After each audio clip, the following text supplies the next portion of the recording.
মেটে আলু একটি পুষ্টিকর এবং লাভজনক একটি ফসল।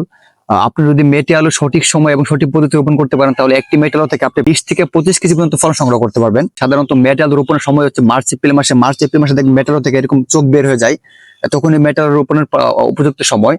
মেটে আলু আপনি বাড়ির ছায়াযুক্ত বা পরিত্যক্ত স্থানে যে কোনো স্থানে আপনারা মেটে রোপণ করতে পারেন। মেটে আলু থেকে সর্বোচ্চ পরিমাণ ফলন নিশ্চিত করতে আপনারা মেটে আলু রোপণের পূর্বে 2 ফিট দৈর্ঘ্য, 2 ফিট গভীরতা, 2 ফিট প্রস্থ একটি গর্ত করে নেবেন। গর্তের মধ্যে আপনারা 1/3 মানে 3 ভাগের 1 ভাগ আপনারা ছাই ইউজ করবেন এবং 200 গ্রাম পটাশ এবং 100 গ্রাম টিএসপি এবং 20 গ্রাম হিউমিক প্রয়োগ করবেন। প্রয়োগ করার পরে মাটি এবং সারগুলোকে ভালো করে মিক্স করবেন। মিক্স করে আপনারা এক সপ্তাহ রেখে দিবেন। 1 সপ্তাহ পর মাটিটাকে উল্টপাট করে আবার আপনারা তখন মেটে আলুটাকে এরকম চোখটি উপরের